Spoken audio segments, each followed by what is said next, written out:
Hi everyone, so I'm back on YouTube.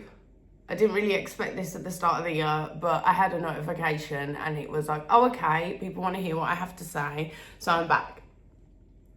Today's topic, and especially because men have subscribed to me and men have asked me to do more content. I don't definitely think like the content that I want to do is not gender based, but what I will highlight is the difference between men and women in certain scenarios. So definitely with this topic today is how disposable dating in our modern Western society is literally restricting our ability to connect on a level of depth that we actually truly need.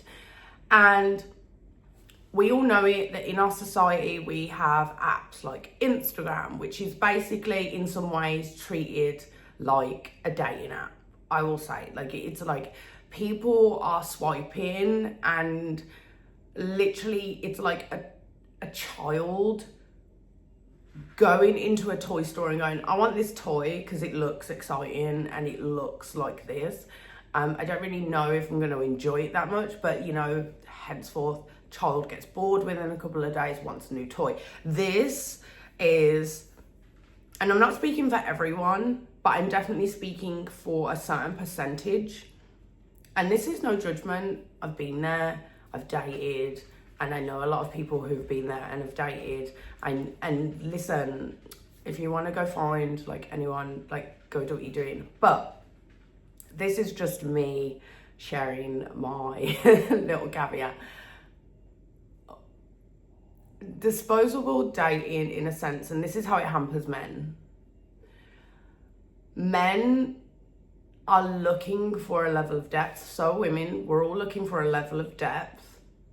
But disposable dating, if we're not giving ourselves enough time to really truly invest and get to know people from not just a persona level, like, you know, for a certain amount of time, we show up as our, you know, the idealization of our best selves.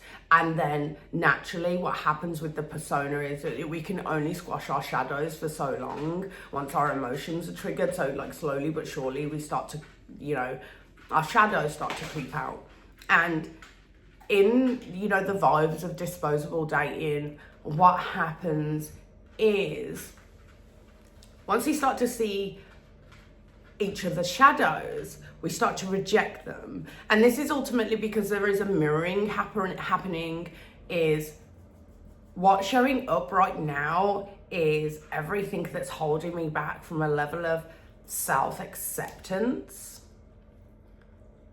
if that makes sense. So we show up as a mirror, and these mirrors are showing us ourselves. Relationships are a capsule to showing us not only other people but also showing ourselves. I'm really trying to not digress. I'm really trying to stay on point because this is an issue that I have. But when we are like skating on the surface of intimacy, we're like dipping our toe in. And when we get so used to just dipping our toe in, we become fearful of anything deeper than that. And to get to something deeper than that means there is a certain level of commitment to yourself that happens when you show up committed to truly investing in something. It's like investing in a business. To invest in a business, like, just because we can like logically step back and we can take our emotion out of it, like a relationship navigates in the similar premise that ultimately for a level of depth to be shown to yourself, you have to dig deep and you have to be able to have some ability of some staying power to be able to push through some friction, and this is not actually me going on and telling people to like go against your boundaries, because boundaries are really important and everyone's boundaries exist in a different place, and that's really where you truly get to know what you're willing to kind of tolerate and what you're not willing to tolerate. Like, everyone has a different like goalpost. Like, certain things that I tolerate, other people won't tolerate. So, and that's where it's really, really healthy to be able to stay focused on one person and to kind of really get to know that person, as well as getting to know yourself through that vibration. But if we're going to move it to a spiritual standpoint, is the whole concept of where energy flows, where energy goes, energy flows. Yeah. But the problem is, and this is also ties into a video I did a few years ago, is when the masculine ultimately is only kind of like, let's say, multiple women, or not investing enough to see where his energy will have some form of is it an ROI, like a return on investment? Is that what it is? It's not going to be instantaneous, especially with a woman. You need to be able to have a certain level of depth to be able to go, oh, okay, if this is a scenario in a capsule where I can get to know myself, then surely one pointed focus. And this is why the masculine ultimately is represented by the sword, because it's about one pointed focus, and one pointed focus gets the best results.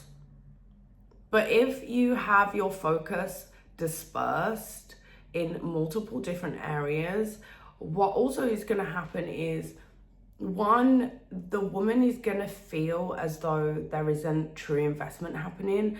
And because we're intuitive beings, we feel this.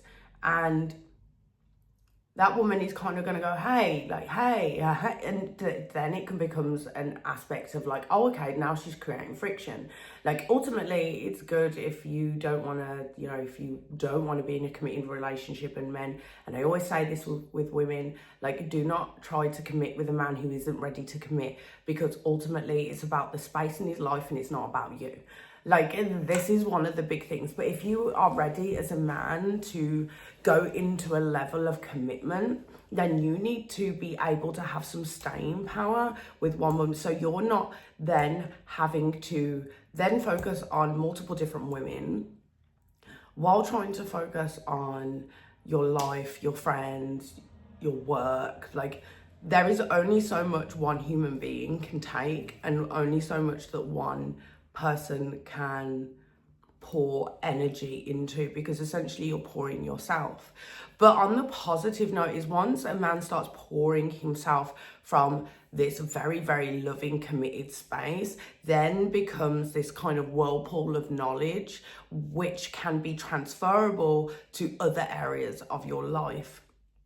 Like being able to deal with conflict control, or being able to deal with rupture and repair, because these are in essentially circumstances that happen outside of romantic relationships. We need to know about how to deal with conflict when conflict comes up. We need to know how to repair our relationships when we have ruptures, because every relationship will have a rupture at a certain point in your life. I'm an astrologer.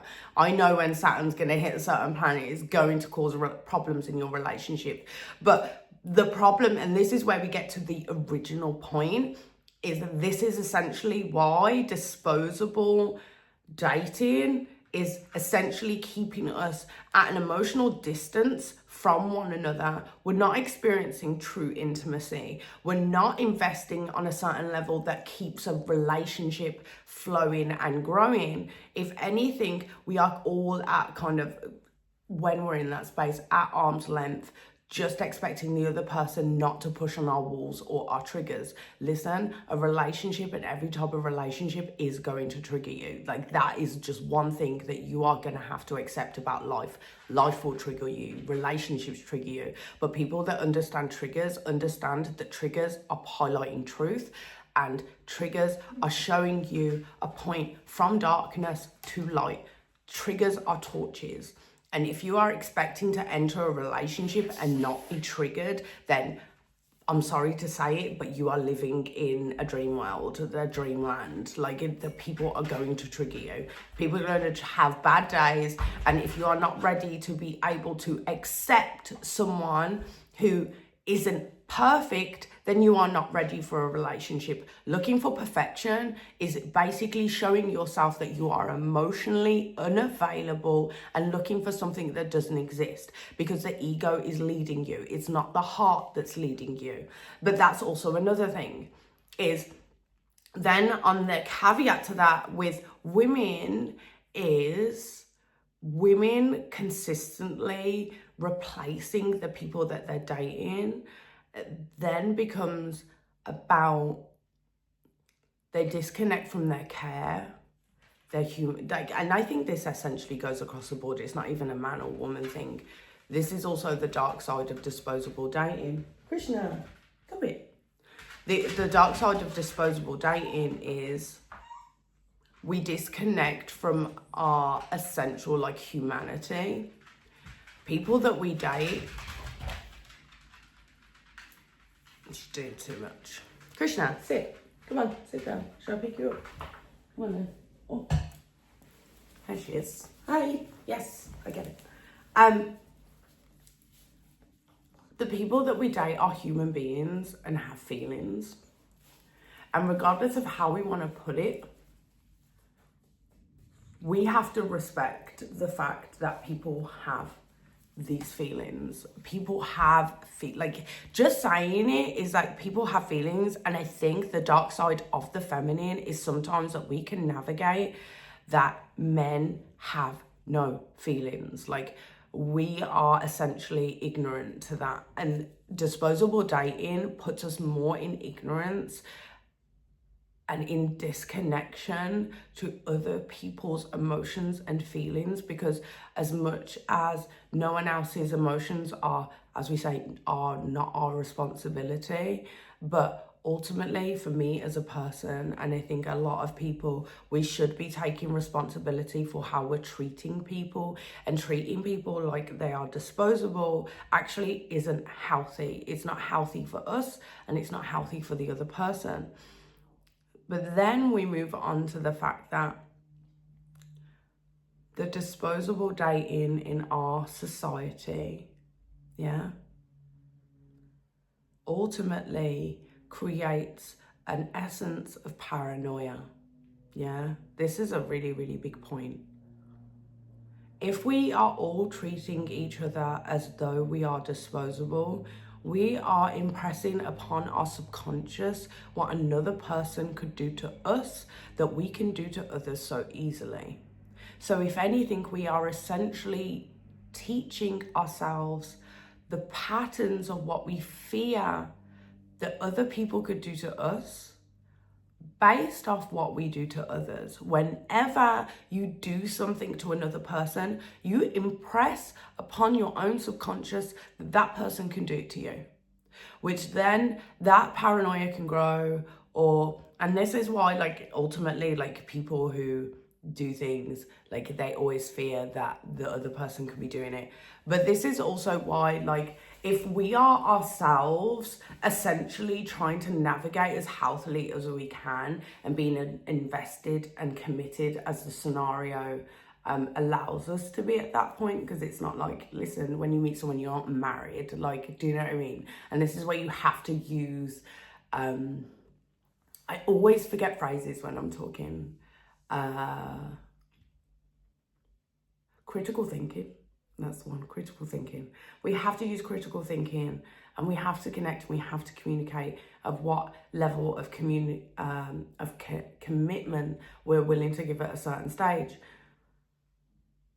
But if we are all essentially committing for something to grow to a certain goal that we want, and listen, you can be open in saying, I'm not necessarily sure what I want, but I'm willing to see where it goes, or I'm willing to invest to see if something comes out of it.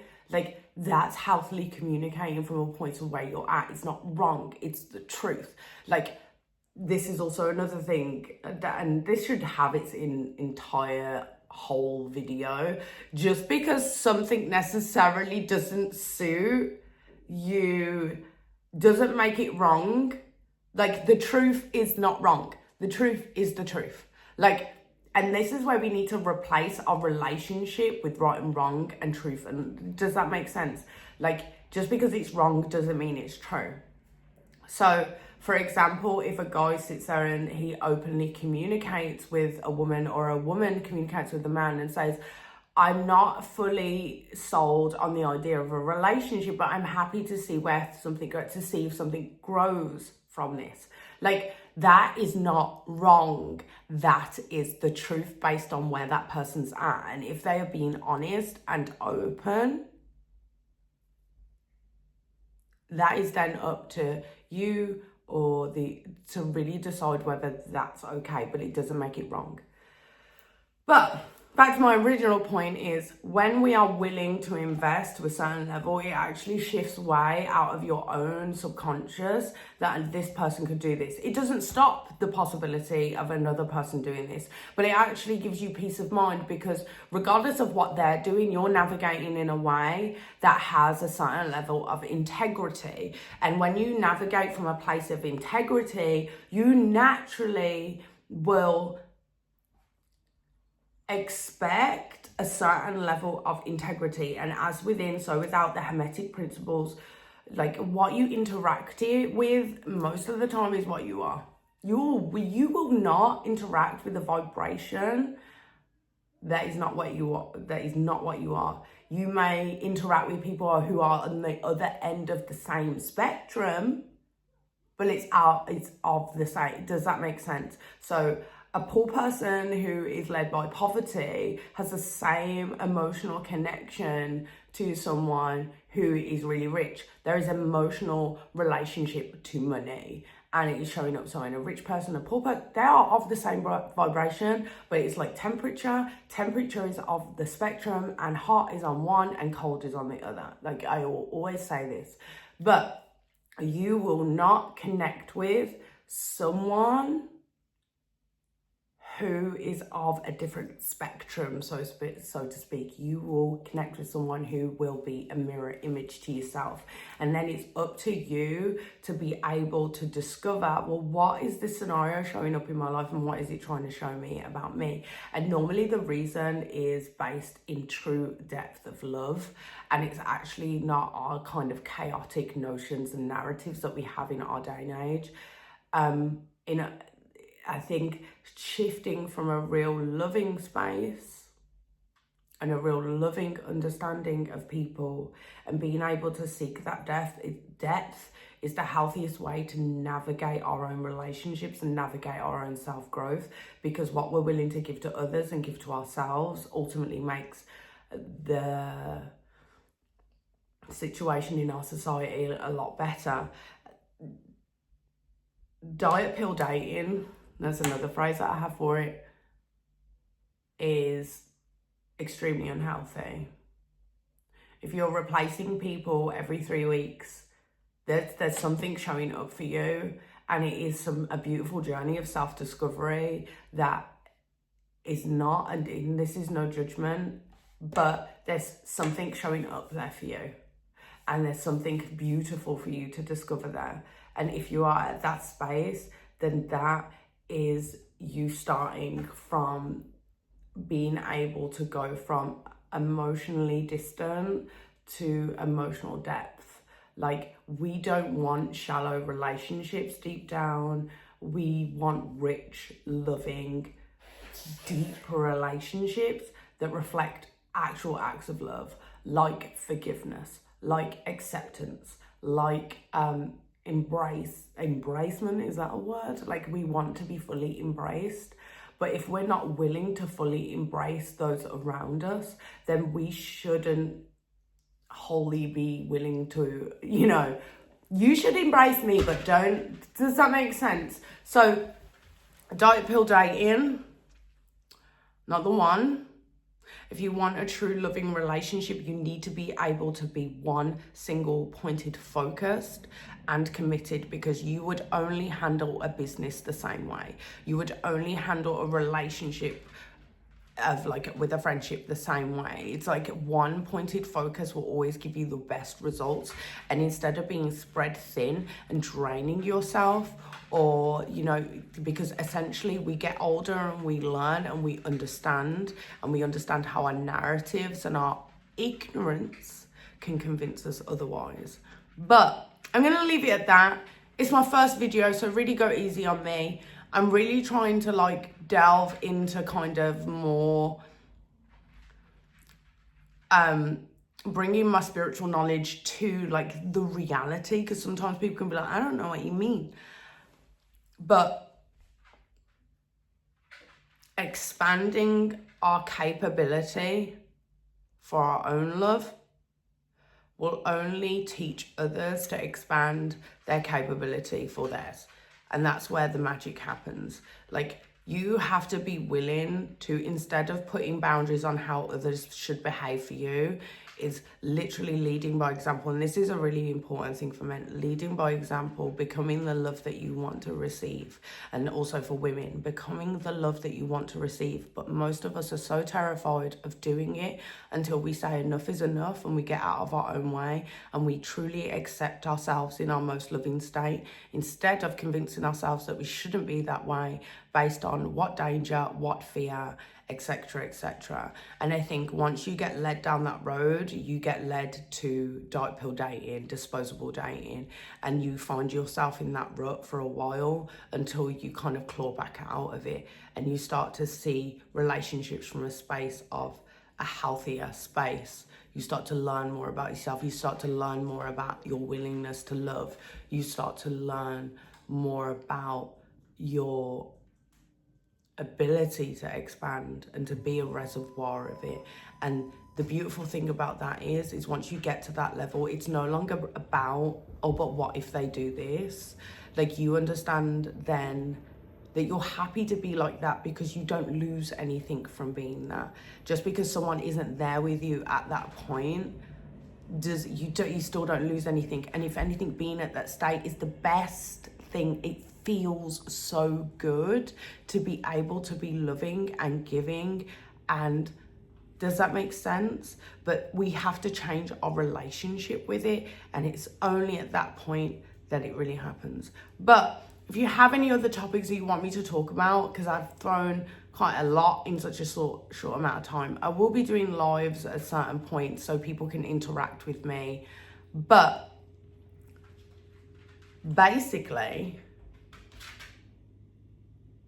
like, subscribe. So I don't really know.